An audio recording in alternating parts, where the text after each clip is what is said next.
Pueden ver, ¿no? Lo que se está proyectando. Sí, Perfecto. Entonces, avanzaremos el tema 6 con todos estos antecedentes.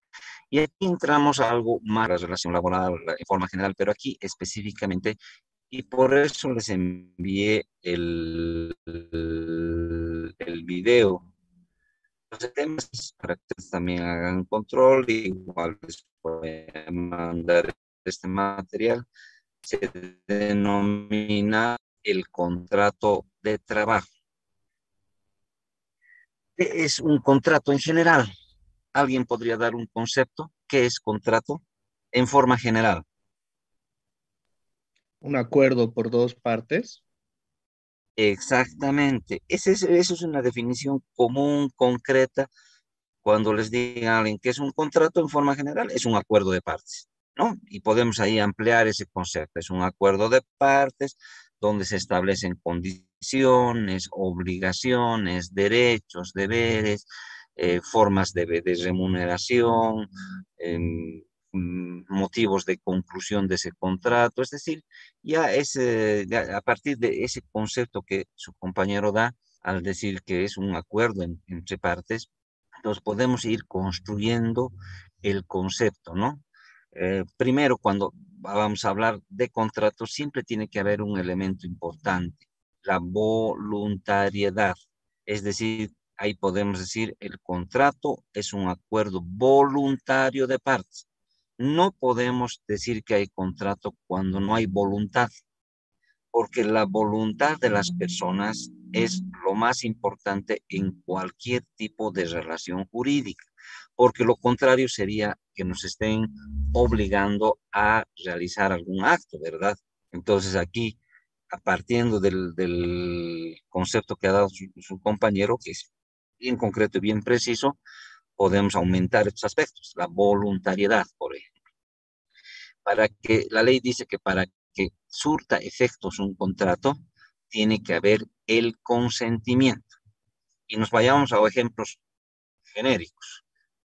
Digamos, venden ustedes un vehículo. ¿Ahí qué elemento principal tiene que haber? La voluntariedad. Es decir, que ustedes, si son propietarios de un vehículo, decidan vender ese vehículo. ¿Por qué? Por su voluntad, porque quieren vender. Ahora, los motivos internos que pueda tener una persona no importa. Yo puedo vender porque tengo una deuda, yo quiero vender porque quiero comprar otro auto, o quiero vender porque no me gustan los autos. Entonces, esos son elementos internos, pero voluntad. Por tanto, cuando vamos a entrar a ver una relación de tipo laboral, también vamos a entender que es un acuerdo de voluntades. No podría decir el trabajador, el empleador me ha obligado a trabajar, o el empleador, no sería correcto, ¿verdad? O sería dable que haya que se convierta, eh, que no haya la voluntad de las partes. ¿Qué opina?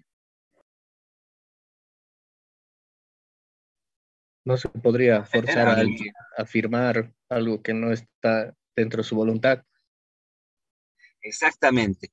Por ello es importante que si uno habla de la voluntad, uno conozca el contenido de los contratos, ¿no? He visto muchas veces como abogado que la gente dice, ah, no he leído el contrato, no sabía qué era, pero lo ha firmado. Si usted ha firmado, todo el contenido del contrato es válido, y si usted no se fijó, por ejemplo, ahí, que le decían que, no sé, el import que iba a trabajar 20 horas, digamos, o que le decían que le iban a pagar, que usted suponía que le iban a pagar 1.000 y le van a pagar 500. Se entiende que han aceptado y por tanto tiene que cumplirse. Por ello es importante, cuando hablamos de contratos, que siempre haya el elemento voluntad, y fuera de ello, que la persona para consolidar ese elemento voluntad, conozca el contenido del contrato. Ahora es cierto que muchas veces uno no lee por muchas razones, ¿no? Digamos, bueno, decide comprar un auto, lo ha visto bien lindo el auto y no se fija cuáles son las condiciones del contrato. Es un gran riesgo.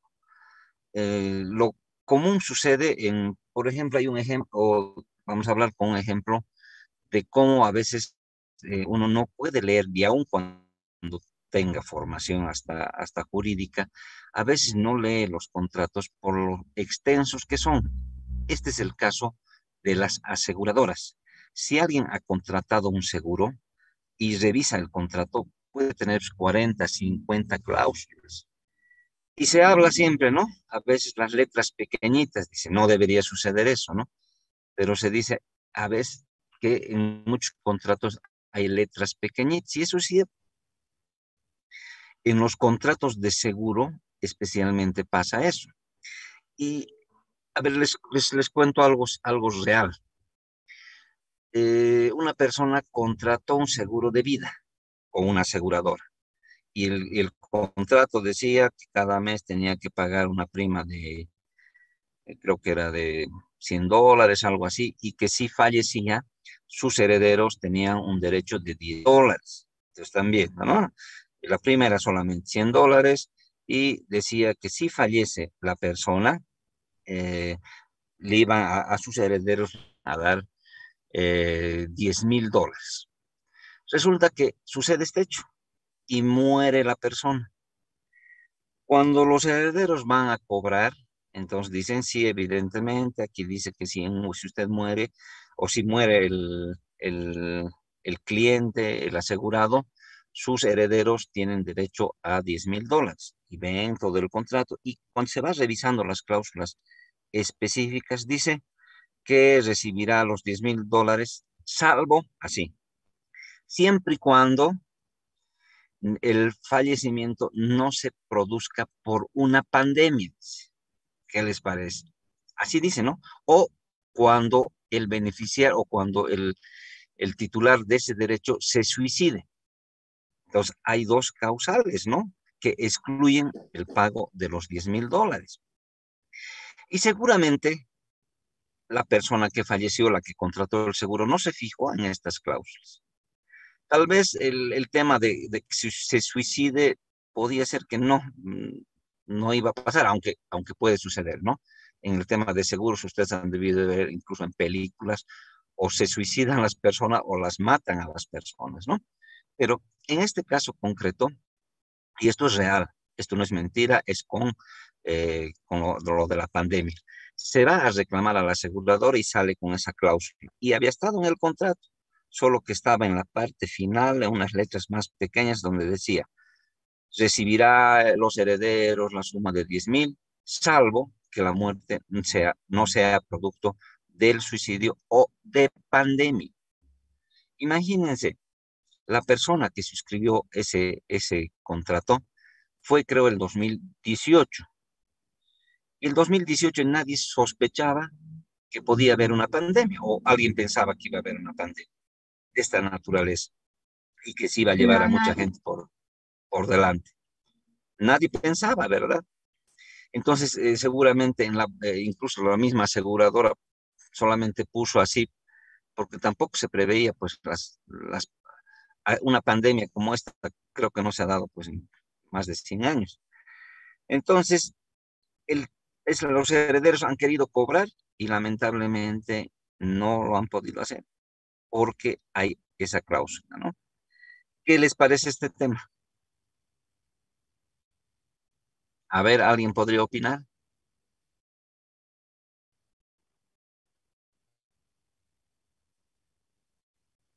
¿O piensan que no es real este tema, el que les estoy indicando? En muchos casos, el ICM es bastante controversial, ¿no? El simple hecho de, en algunos contratos a veces se utiliza términos legales que las personas en algunos casos no comprenden y bueno, así también se puede actuar de mala fe, ¿no? Es cierto, ¿no? Eso muchas veces, tal vez cuando se lee las cláusulas, porque en esto de los seguros, por ejemplo, hay una cláusula que dice exclusiones, así. Y puede ser que alguna gente no entiende a qué se refieren las exclusiones del seguro. Pero vea, en este caso, ha sucedido eso, decía la exclusión, y no hay, ni aunque demandemos a algún lado, ni que reclamemos a la autoridad de pensiones, no nos van a dar la razón. Ahora, puede ser por el desconocimiento, ¿no? Jurídico, o también por la mala fe que dice. A veces hay también, y en los contratos civiles comunes, la mala fe de uno de los contratantes, ¿no? Por ejemplo, en la venta de movilidad es bien complicado, ¿no? Porque a veces venden movilidades que no van a aguantar ni un mes ni 2 meses, porque tienen defectos, tienen fallas desde fábrica. Y el vendedor jamás va a decir esas fallas. Entonces, simplemente podríamos pensar que está engañando y está hasta estafando, ¿no? Pero ahora, con estos antecedentes, volviendo al tema laboral, sucede algo interesante en los contratos laborales. No es como los contratos comunes, no es como los contratos civiles, sino tienen un efecto protector más bien. Y nos vayamos a esa mala fe, supondremos que ya hablando en el contrato laboral, ¿no? Y aquí se van a dar cuenta que el contrato laboral es muy diferente a los otros contratos. ¿Por qué? Si hay una cláusula de esas abusiva, si hay una de esas cláusulas de mala fe encubiertas o con términos jurídicos que el trabajador no entiende, cuando suceda el conflicto, se va a interpretar a favor del trabajador, porque hay un principio, ya les dije también la anterior semana, hay un principio, dice, en la duda a favor del trabajador. Ese principio es el indubio pro operario. No sé si han escuchado, así es un término, dice principio indubio pro operario. Quiere decir que en la duda, cuando haya controversias, es a favor del empleador, pero a favor del trabajador. Y vayamos con un ejemplo. Se convino en un salario por debajo de lo que la ley regula. La ley regula un salario mínimo vital. Por tanto, no debería suscribirse contratos con montos menores al salario mínimo vital. Pero como el trabajador no sabe qué es salario mínimo vital y además necesita trabajar, firma el contrato y dice por 1.000 bolivianos que le van a dar y le van a pagar cada 2 meses y por 10, por 12 horas de trabajo. Así puede estar establecido por 12 horas de trabajo, pero como los contratos deben considerarse que están para proteger a los trabajadores, se va a considerar que estas cláusulas, esa cláusula que diga más de las 8 horas, la cláusula que diga un salario menor, incluso el contrato podría decir que trabaje sábados, domingos, feriados, y el trabajador puede ser que no sepa que no se debe trabajar sábado, ni domingo, ni feriado, ni en la noche. Esas cláusulas son nulas, así se llama jurídicamente.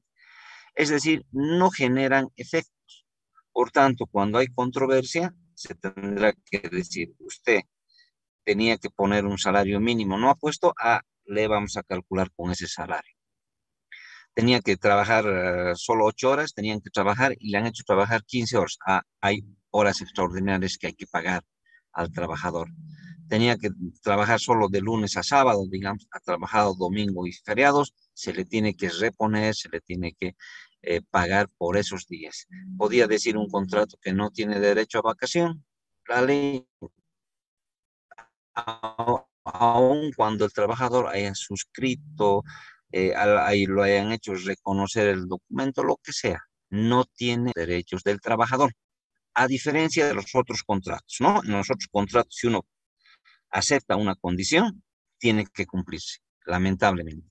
En cambio, hasta se puede renunciar los derechos en otros contratos civiles. Por ejemplo, yo podría prestar plata y decir sin interés. Y no podría decir más después, no, la ley dice un mínimo de interés. ¿Por qué? Porque esa es una relación civil. pero en el ámbito laboral, así me hayan hecho renunciar en los contratos a algún derecho, no tiene ningún efecto y me tienen que restituir. Por eso les hablaba la anterior semana de los principios, el principio de irrenunciabilidad, el principio protectorio, el principio de inembargabilidad. Todos esos principios son muy diferentes en aplicación en el derecho laboral. Por tanto, los contratos laborales tienen una protección más grande por el Estado. Y si hay condiciones contrarias a los intereses del trabajador, esas van a ser nomás eh, no van a generar ningún efecto y tienen que ser reconocidos. Entonces, esas son unas las características esenciales de los contratos laborales que, como les digo, hacen mucha diferencia de los contratos en otras materias. Seguiremos compartiendo las láminas.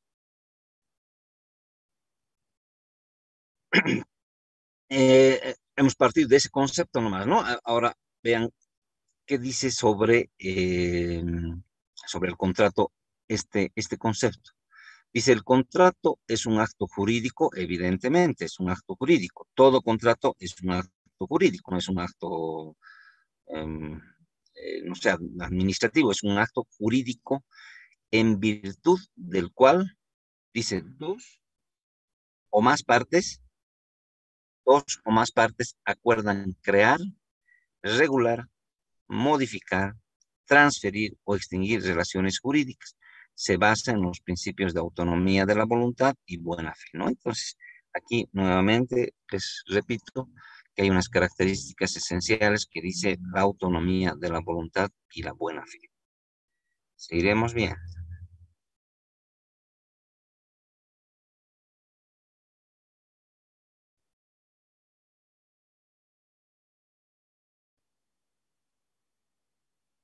Estos son conceptos, ¿no? Para que puedan ustedes tener mejor, puedan tener con mayor certeza conocimiento de lo que se les está hablando.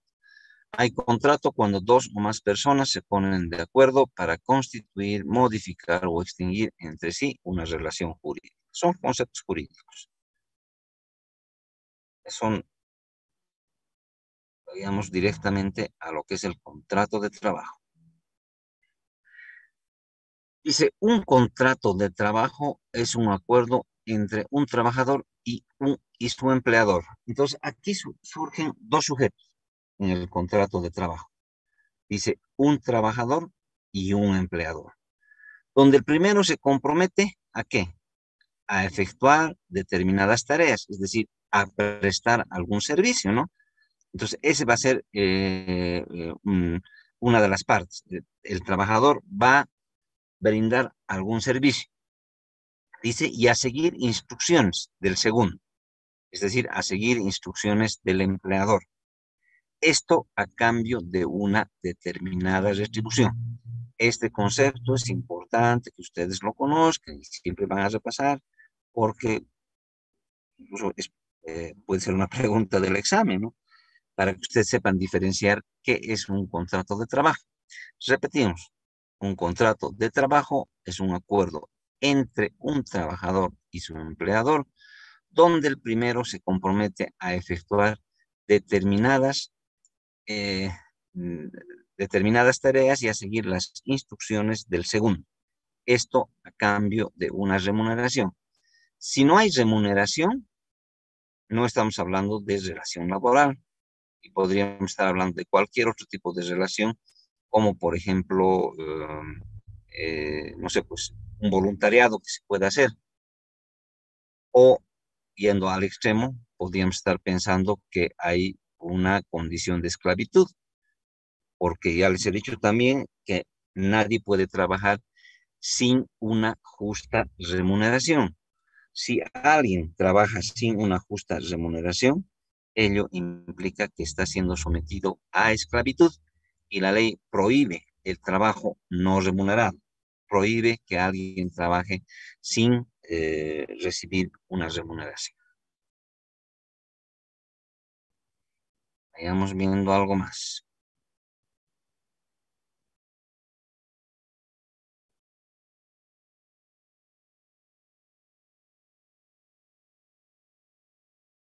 Gráficamente, en esta lámina podemos ver esas características del contrato, ¿no? Hay un jefe que está ordenando, hay alguien que está instruyendo y exigiendo cumplimiento de horario, hay tareas específicas que hay que cumplir, y lo que más nos puede gustar es la remuneración. Entonces, si no aparecen, y esto es gráfico, ¿no? Simplemente para que ustedes puedan comprender mejor. Si, por ejemplo, no aparece la plata, no aparece la remuneración, las instrucciones, el horario, no vamos a hablar de relación laboral.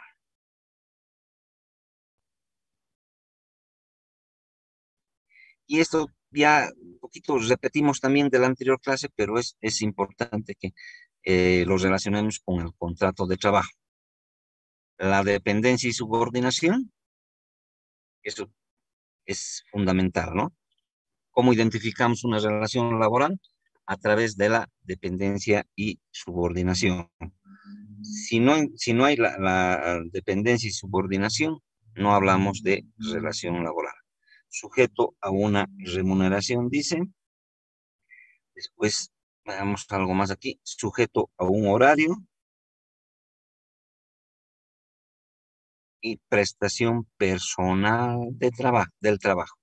Es decir, mm, no podría decir que hay relación laboral porque yo le hago trabajar a mi hermano o el padre hace trabajar a su hijo y decir que el contrato es con él, no puede ser.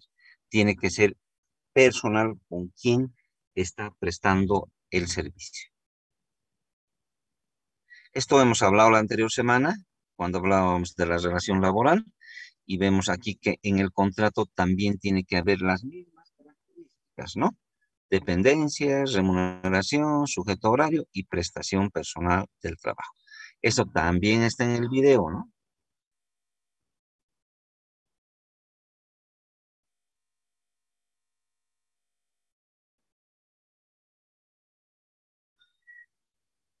Aquí también se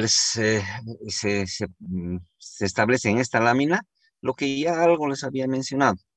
¿Cuáles son las clases de contrato de trabajo? Si nos vamos por formalidad, ahí hay dos tipos o clases de contrato de trabajo.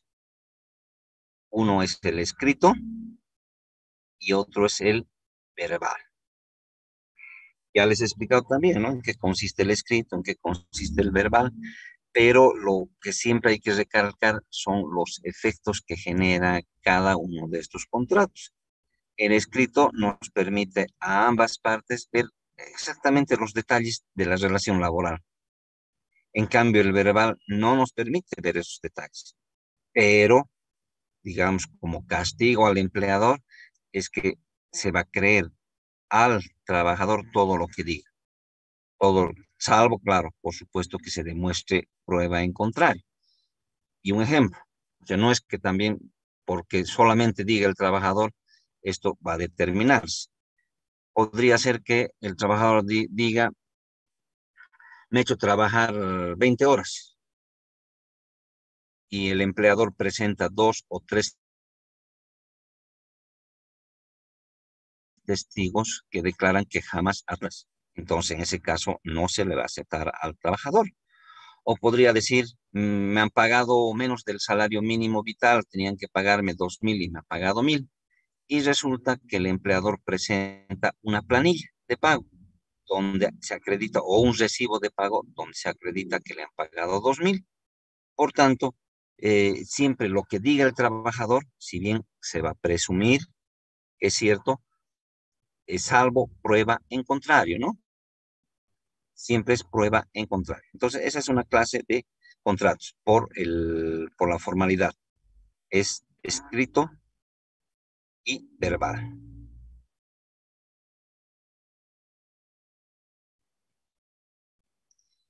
Otra clasificación que tienen los contratos, esto ya es por el tiempo, ¿no? Lo primero hemos visto por la formalidad, escritos y verbales. Cuando hablamos por el tiempo, aparecen dos contratos. Uno que se denomina a plazo fijo y otro que se denomina a plazo indefinido. Entonces, para que no se confundan, esta es otra clasificación, pero cuando tomamos en cuenta el tiempo y nos dice que hay contratos a plazo fijo y plazo indefinido. Es importante también que ustedes conozcan, ¿no? Porque en su vida profesional o si ustedes también tienen su empresa en el futuro, entonces pueden ustedes ser los empleadores y tendrán que considerar si van a utilizar contratos a plazo fijo y a plazo indefinido. A plazo fijo, la característica, y creo que está más aquí, a ver, vamos a ver.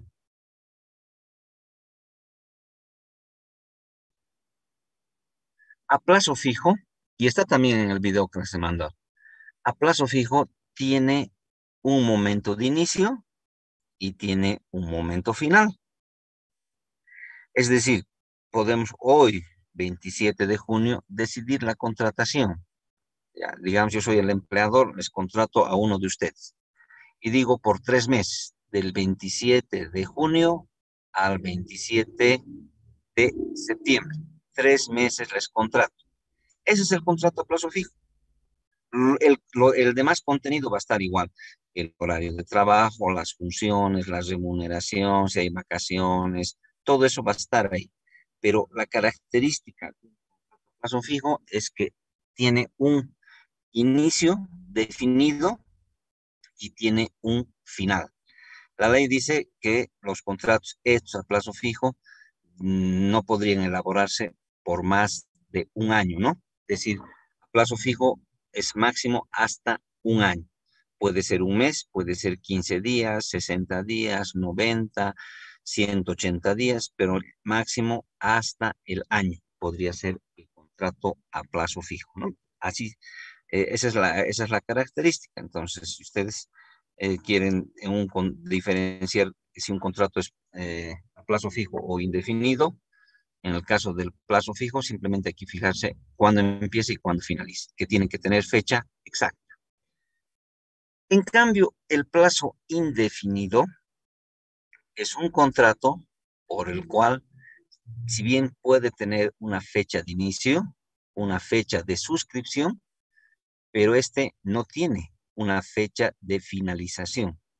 Entonces yo digo, les contrato a partir del 27 de junio del 2022 y como es indefinido, no tiene fecha, entonces ustedes pueden seguir trabajando de aquí a un año, 2 años, 3 años, 5 años, siempre y cuando cumplan las funciones, ¿no? Entonces, vean que son características muy diferentes en el contrato a plazo fijo y en el contrato a plazo indefinido. A ver, alguien que pueda comentar, ¿qué les parece? ¿Cuál de los contratos sería mejor? Eh, ¿O ambos son convenientes? A ver si me han comprendido, van a poder dar opiniones. Adelante. Ingeniero, una consulta. En el contrato fijo, entonces no recibiría esa persona, digamos, ningún beneficio de algún seguro, tal vez. Recibe también, recibe. Les voy a explicar, pero sí recibe. ¿Alguien, algún otro compañero? Adelante. ¿Qué opinión tienen de esta? ¿O les parece lo mismo o no tiene gran incidencia, sea indefinido o a plazo fijo? Y ya puede depender de la clase de trabajo que se va a realizar. Por ejemplo, si necesitas un consultor, lo vas a contratar eh, a plazo fijo porque no lo necesitas tener siempre dentro de la empresa. En cambio, si, por ejemplo, fuera, no sé, un administrador, un contador, eso sí podrían ir a plazo fijo porque siempre tienen que estar ahí. Gracias, Amanda. Me parece importante lo que usted dice, porque esto nos muestra que podemos identificar con otra palabra, con lo que usted dice, la temporalidad. Cuando hablamos del contrato a plazo fijo, tendríamos que decir que una de sus características es la temporalidad. Como decía Amanda, si es que yo voy a contratar a una persona, un consultor, yo no quiero que esté toda la vida, necesito un trabajo concreto tal vez le contrato por 2 o 3 meses. Entonces, la característica del plazo indefinido podemos incluir, o podemos también decir que es la temporalidad. Y hay otros trabajos así, ¿no? Si, por ejemplo, no sé, pues yo en la oficina necesito que al contratar a una persona que venga a transcribírmelo, varios documentos, o necesito que me lo archive, que me lo ordenen los archivos. Ese es un trabajo temporal, no lo voy a necesitar todo el año. Por tanto, se justifica también la existencia de los contratos a plazo fijo, porque necesito para determinada cosa. Adelante, ¿alguien más puede comentar? Disculpe, licenciado. Adelante. No veo, usted dijo en una clase que los contratos a plazo fijo se podrían volver en indefinidos porque se buscaba siempre el beneficio al trabajador, ¿verdad? Sí. ¿Qué pasa si la empresa, una vez que ha hecho el a plazo indefinido, está pasando por un mal momento y sí o sí necesita despedir a trabajadores? Esos que están a plazo indefinido no se los puede tocar, ni siquiera porque los ingresos están bajando. Eh, sí, sí, digamos, hay situaciones especiales. Si va a quebrar la empresa, sí pudiera hablar de despidos, pero justificados, siempre y cuando existe esa situación, que la empresa esté por quebrar, por ejemplo. Y si no toma medidas, peor, o sea, va a perjudicar a toda la empresa y va a despedir a todos. Entonces, sí es posible que esos contratos a plazo indefinido puedan tener una finalización, pero por esas razones, no porque el empleador aparente, porque a veces hay hasta quiebras fraudulentas, quiebras aparentes, dicen que no hay utilidades, eso no, eso tiene que demostrarse técnicamente que si fuera eso, entonces si pudiera en algún momento esos contratos a plazo indefinido extinguirse, pero tienen que ser por razones justificadas, de lo contrario no se acepta. Y eso es excepcional, porque es facilito que las empresas todos digan estamos por quebrar, y eso no es cierto. Sí hay algunos casos en que hay empresas que le está yendo mal y no hay otra, y eso la ley acepta que pueda reducirse personal, pero por esas causales justificadas, previa indemnización a sus trabajadores, ¿no? No es en el caso de plazo indefinido, ahí aparecen más derechos y no se lo va a poder despedir rápidamente, ¿no? Y tal vez algo también para que recuerden, en función de lo que decía su compañero, que hay contratos a plazo fijo que pueden volverse a plazo indefinido. ¿Por qué? Porque hay una continuidad. Digamos, le han contratado a usted por 3 meses y supuestamente era para una actividad específica. En el caso que les decía, para ordenar archivos. Y resulta que pasan los 3 meses, vuelven a contratar por otros 3 meses. Y pasan esos 3 meses y vuelven a contratar. Eso ya no es una actividad esporádica, ¿verdad? Ahí estamos demostrando que la entidad necesita una actividad continua. Por tanto, en ese caso se vuelve el contrato a plazo indefinido. ¿Algún comentario? Adelante, alguien que quiera Una comentar. consulta, Licen. En el caso de la continuidad de contratos, después del tercer contrato, automáticamente se tiene que volver a plazo indefinido, ¿no es cierto? Sí, automáticamente se vuelve a plazo indefinido, aún sin suscribir el contrato. Y si se suscribe el contrato, también, incluso ese tercer contrato podría colocarse que es a plazo fijo, pero la ley ya no reconoce eso. Entonces el trabajador puede decir, está bien, yo he suscrito el tercer contrato y decía plazo fijo, pero como hay protección de los derechos, la ley va a entender que ese tercer contrato ya es a plazo indefinido y esa cláusula no se va a considerar que surte efecto, sino más bien es a plazo indefinido, pero a partir del tercer contrato, ¿no? No a partir. Y esto no sucede pues, en otras materias, solo sucede en materia laboral, porque en otras materias lo que se ha escrito en el contrato, eso se tiene que respetar. Disculpe, acerca de eso, entonces sí, solo es por contratos y no por años. Sí, siempre no, es que el contrato va a definir el tiempo. Y les decía que hay contratos que podrían ser máximo hasta un año. podrían ser menos en meses, pero máximo no puede haber contratos de 2 años, porque la ley prohíbe en materia laboral solo máximo hasta un año. Y generalmente se contratan 3 meses, 6 meses, porque hay un periodo de prueba, puede ser que el trabajador no responda, entonces para eso también se hacen los contratos a plazo fijo.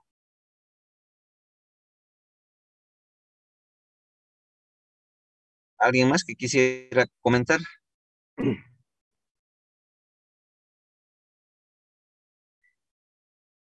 Es interesante, ¿no? Sobre los contratos, vean estas dos modalidades que la ley nos presenta. Entonces, y en lo que yo les preguntaba, o sea, ¿cuál es más conveniente? Y tal vez no podemos decir cuál es más conveniente porque, como decía su compañera, creo, Amanda, a veces hay necesidad de contratar por un determinado tiempo. Entonces, en ese caso, tiene que aplicarse ese tipo de contrato y no vamos a decir que mejor es siempre el a plazo indefinido cuando cada cual tiene una naturaleza, ¿no? Pero fuera de ese periodo, digamos, que el uno sea por un plazo así concreto y otro sea así por toda la vida, lo que hay que considerar en ambos contratos es que se van generando derechos laborales y esos derechos laborales dan lugar al pago de indemnizaciones. ¿Por qué a veces los empleadores no quieren firmar contratos largos? Porque de esos contratos tienen que pagar beneficios sociales. Por eso prefieren hacer contratos por mm, temporadas cortas para no pagar beneficios sociales. ¿Qué sucedía antes? Antes se hacía, digamos, contratos por 6 meses y después se le hacía descansar un mes y después otra vez se le hacía por 6 meses y no se le pagaba ninguna indemnización. Eso ha cambiado ahora. A partir del 2009, creo que es, o 2000, sí, 2009, los trabajadores tienen derecho a beneficios sociales en cualquier tipo de contrato a partir de los 90 días. Por eso que muchos empleadores hacen solo contratos por 89 días. ¿Por qué? Por no pagar los beneficios sociales. ¿Qué beneficios sociales tienen? A partir de los 90 días, ahí ya tiene, por ejemplo, una indemnización por tiempo de servicio, que se llama. Es decir, la indemnización de tiempo de servicio es un sueldo por cada año trabajado. Entonces, si alguien ha trabajado solo 3 meses, hay que dividir simplemente, ¿no? Entonces, si yo he trabajado 12 meses, un sueldo más me pagan, aparte de mi sueldo común. Pero si he trabajado 3 meses, hay que dividir en relación a los 3 meses y eso se llama las duodécimas, ¿no? Pero no vamos a entrar en esos detalles, sino lo importante es que sepan que a partir de los 90 días, sea en contrato indefinido o a plazo fijo, se van generando esos derechos. Otro derecho, por ejemplo, después de los 90 días, al aguinaldo de Navidad. Si bien, si solo hemos trabajado 90 días y digamos, hay que hablar 91 días he trabajado, ahí ya también me van a pagar aguinaldo, aunque sea solo por los 3 meses. No me van a pagar el aguinaldo completo. Lo que se va a hacer, se va a dividir en relación a los 3 meses, ¿no? Si por ejemplo, me tenían que pagar, eh, digamos, no sé, 2.000 bolivianos era el aguinaldo, se tiene que dividir por los meses más que he trabajado. Ya no va a ser los 2.000, dividido entre 3, pues va a salir otro monto, ¿no? Pero ya se genera derechos, como se dan cuenta, se está generando derechos. Otro derecho que se puede generar es también la vacación, aunque eso es, hay algunas otras condiciones, ¿no? Pero le estoy dando como ejemplo que sí se van ganando derechos, tanto en el contrato individual, perdón, el contrato a plazo fijo, como en el contrato a plazo indefinido. Por supuesto, en el caso del contrato a plazo indefinido, este tiene mayores ventajas en cuanto a la estabilidad laboral, porque si ustedes hacen un contrato a plazo indefinido, no le pueden despedir al trabajador, salvo por su culpa o por causal justificada, que hablábamos, ¿no? Está quebrando la empresa. Y otra causal justa es cuando el trabajador ha cometido alguna falta. Hay que seguirle un proceso y se le puede despedir, ¿no? Hay causales de despido. Estamos hablando en el contrato a plazo indefinido, ¿no? Tal vez, a ver, veremos un poquito la lámina. Si quieren hacer algún comentario, adelante. No hay problema si algo no están entendiendo. Eh, a veces estamos hablando de varias cosas, ¿no? Y puede ser que si alguien no estuvo atendiendo bien, no va a comprender, ¿no? O si alguien se fue a tomar un refresquito, tal vez algo haya perdido. Pero, por favor, si ustedes tienen alguna duda de lo que estamos hablando, adelante. Para que no se confundan, hemos hablado de los contratos, estamos hablando de las clases de contratos, ¿no? Ya habíamos visto los contratos verbales y los contratos escritos. Y ahora estamos viendo, para que no se confundan, ¿no? Los contratos a plazo fijo y a plazo indefinido. Ya hemos visto que es a plazo fijo. El de plazo indefinido ya hemos dicho también que tiene un principio y no tiene un final. Y la ventaja del indefinido es que se da estabilidad laboral. No se puede despedir al trabajador. Hoy en día es muy difícil despedir al trabajador y más si éste se porta bien, si éste cumple sus obligaciones, tendría que estar asegurado su trabajo.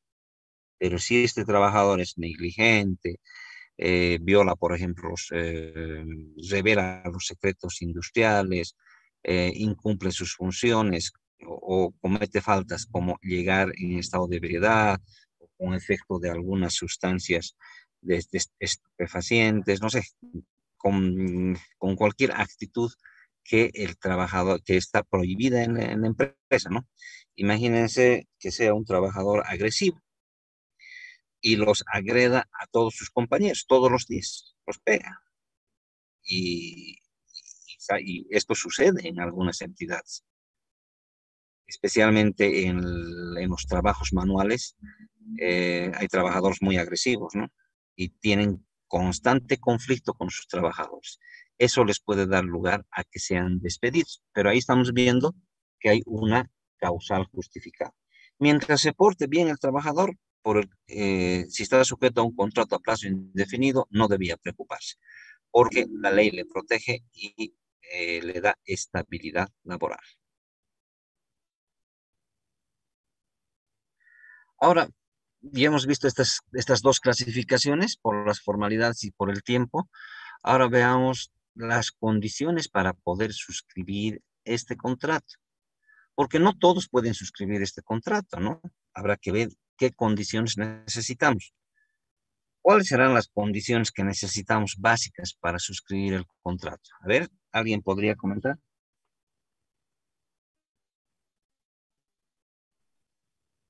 Ser persona natural, tener mayoría de edad. Como estoy mostrando aquí, ¿verdad? Ser mayor de edad. ¿Podrá suscribir una persona de 10 años un contrato laboral? No, No puede. ¿Por qué razón?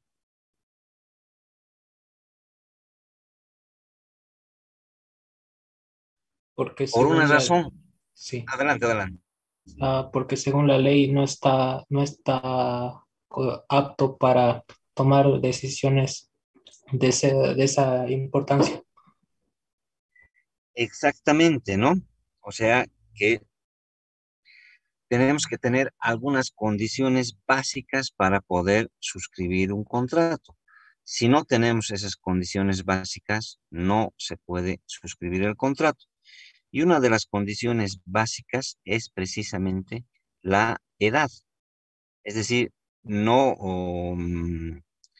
se puede suscribir, no se puede suscribir un contrato cuando uno es menor de edad.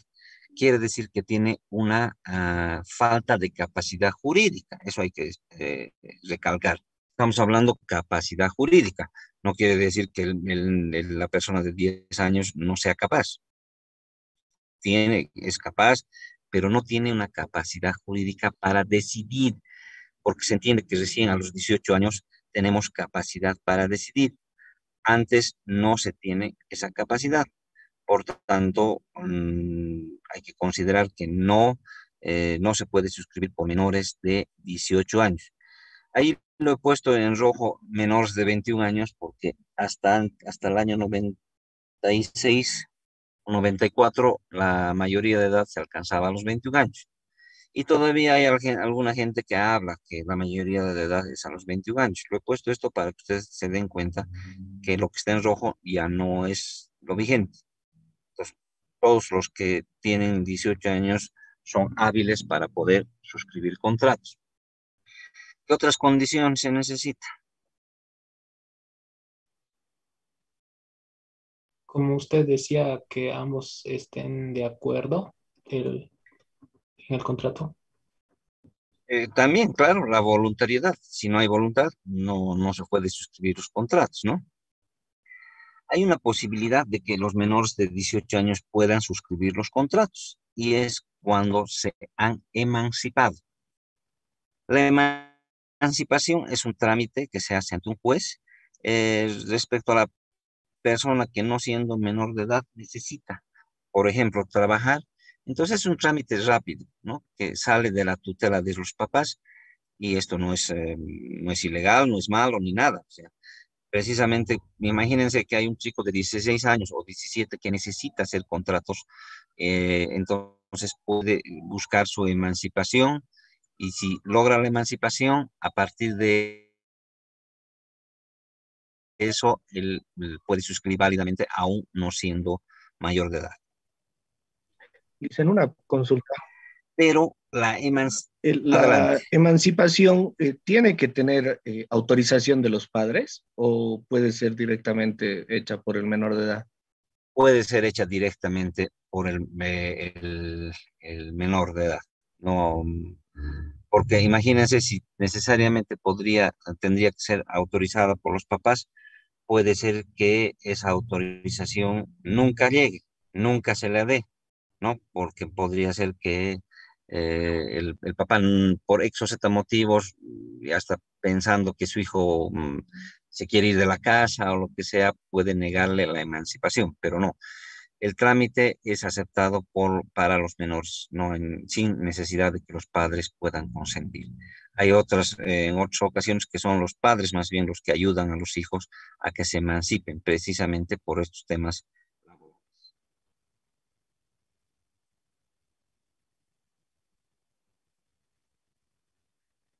Aquí al último dice extranjeros de acuerdo a lo que dicte la legislación vigente. ¿Pueden suscribir contratos de trabajo los extranjeros? La pregunta, a ver qué dicen ustedes. Sí, Creo que si tienen visa de turista no pueden, ingeniero. Exactamente, hay que ver primero cuál es la condición en la que se encuentra en el país. Si está si está como turista, por ejemplo, No se puede, ingeniero.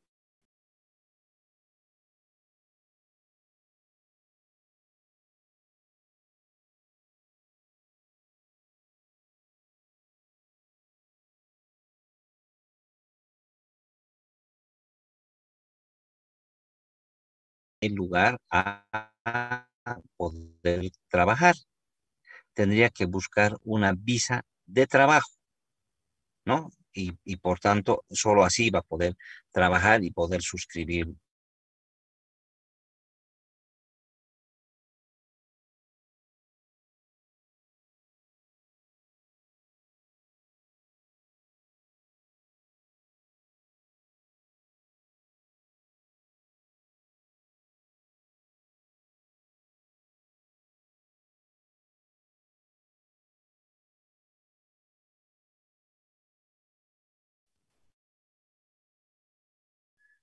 Se cortó, creo, la comunicación. A ver, seguiremos compartiendo el material.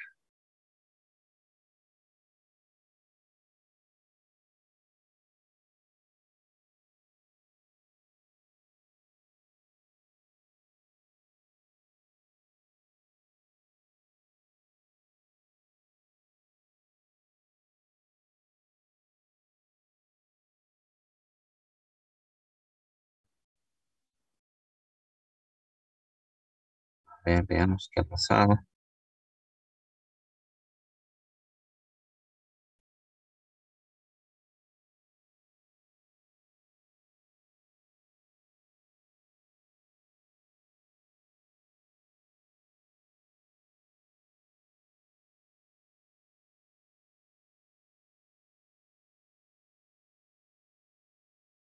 Ya.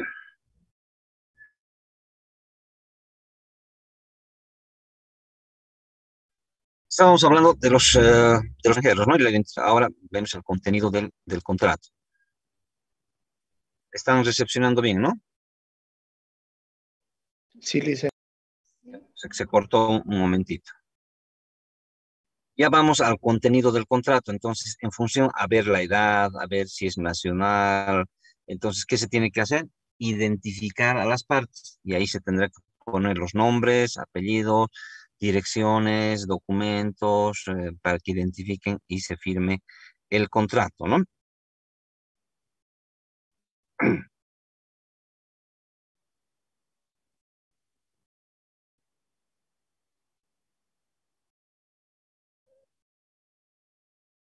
Y también la fecha de inicio y duración de la relación laboral.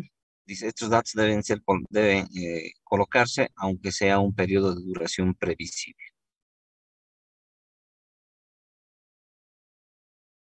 El domicilio de la empresa, ubicación del centro donde irá el trabajador a realizar sus funciones. Dice, descripción de la categoría o grupo profesional del puesto.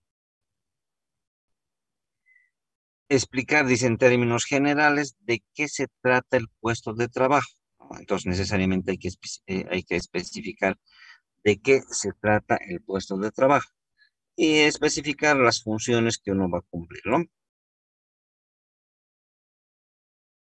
Monto del salario inicial, dice, y los complementarios salariales. Esto de acuerdo, ¿no? Si se ha quedado por un monto, hay empresas que dicen vamos a pagarle, digamos, el mínimo y pasado 2 meses le vamos a hacer un aumento del 10% y a fin de año le vamos a dar una prima, le vamos a dar un bono. Eso de acuerdo al contrato, ¿no? Pero generalmente solo se fija el salario y nada más. Horario, dice, ¿no? Duración y distribución de la jornada de trabajo. Entonces ahí se dirá, la prestación del servicio va a ser de 8 de la mañana a 12 y de 2 a 18, digamos. O podría ser en horario continuo, de 9 de la mañana a 5 de la tarde. Entonces eso ya por eso es un común acuerdo que se hace con el empleador y el trabajador. Beneficio, dice, ¿no? La ley establece unos mínimos de vacación, pero si el empleador considera que puede darle un mayor número de días de vacación, eso ya depende del empleador. La ley dice que las vacaciones son de 15 días para los que estén trabajando de 1 a 5 años, de 20 días de los que trabajen de 5 años hasta 10 años y de 10 años adelante es 30 días de vacación. Eso dice la ley. Ahora, si el empleador quiere darle una vacación superior a esta, no hay ningún problema.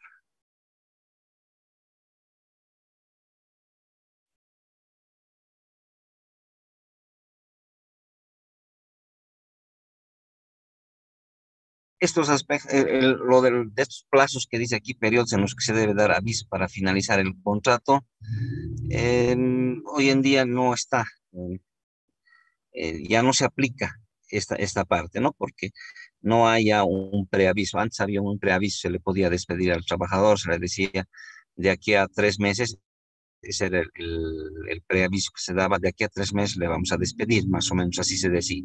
Hoy en día ya no hay eso, porque no se puede despedir al trabajador. Y una submodalidad, digamos, de los contratos de trabajo aparecen los convenios colectivos, ¿no?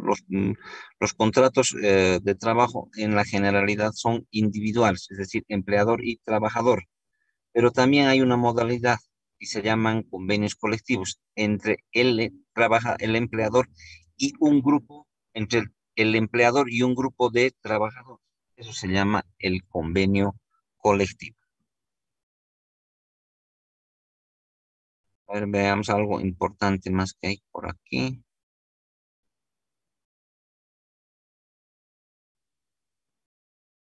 Hasta ahí sobre los contratos de trabajo se comprende. ¿Una duda tienen?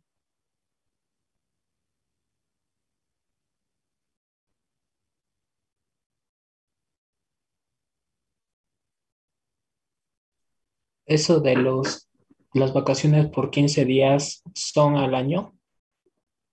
Sí, es por año. Por cada año, Y sí. 15 días. Una Sí, pregunta, si, adelante. si esa persona en ese año, en un año decidiera no tomar no tomar algunos o todos los días de su vacación, entonces se acumulan para el año siguiente o sí los tiene que usar ese año. La ley dice que deberían nomás usarse las vacaciones en su plenitud. Eso es lo que dice la ley. Pero también hay que entender que en muchas ocasiones eh, el mismo trabajador por situaciones personales podría ser que, como se dice vulgarmente, guardarse algunos días de vacación. Podría ser. Entonces, no es rígida la ley de decir que, digamos, parte de su vacación la pueda un poco diferir. O por el contrario, también a veces los empleadores necesitan al personal que esté en determinadas épocas del año, entonces pueden diferir su vacación, ¿no? Lo importante es que sí o sí va a tener que gozar su vacación, no podría diferir de aquí a 2 años, digamos. Es decir, allá este año no va a tener vacación y solo el 2024 le voy a dar. Eso ya es ilegal, ¿no? Entonces sí se puede diferir por periodos cortos. Si nos vamos a algunos ejemplos, eh, hay trabajadores en el comercio especialmente. ¿Cuándo más se los necesitan los trabajadores en el comercio? A ver, ustedes pueden ver, pueden decir en qué periodo sería más urgente tener a los trabajadores cuando hablamos de comercio. Fin de año y el En liceo. días especiales, ¿Alguien más? Generalmente es a fin de año, pues, porque las ventas siempre en el comercio, por el tema de aguinaldos, por Navidad, por el Año Nuevo, que es el comercio, se incrementan las actividades. Por tanto, si se incrementan las actividades, lo que estamos pensando es que a ese trabajador no podríamos darle vacación, no porque no quiera el empleador, sino porque se lo necesita que esté presente en esa época, ¿no? Entonces, en ese caso, podría ser que el trabajador sí cumpla su vacación en diciembre y él podría decir, quiero mi vacación en diciembre, pero también hay que pensar en las necesidades del empleador. Entonces, seguramente le podrá decir que pasen las fiestas de fin de año y te doy vacación en enero, en febrero. Podría ser, ¿no? Entonces, ese tema siempre es negociable. ¿Algo más sobre las vacaciones? si ninguno de los dos quiere ceder en eso de tener las vacaciones a fin de año, por ejemplo, en el trabajador quiere, pero el empleador no, ¿qué palabra es la que tiene más peso? Buena pregunta. ¿Quién gana? El- si se demuestra que hay una necesidad eh, institucional o empresarial, ahí va a tener la razón el empleador, porque se puede incluso poner en riesgo las utilidades, las ganancias de la empresa. Por tanto, también hay que considerar esa situación y si pudiera ser negada la vacación.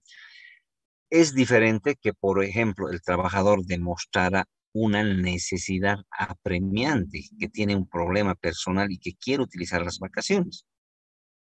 Y no va a ser necesidad apremiante irse a la playa, por ejemplo. Es decir, yo tenía un viaje de placer y tengo que sí o sí cumplir. Entonces, hay que analizar esas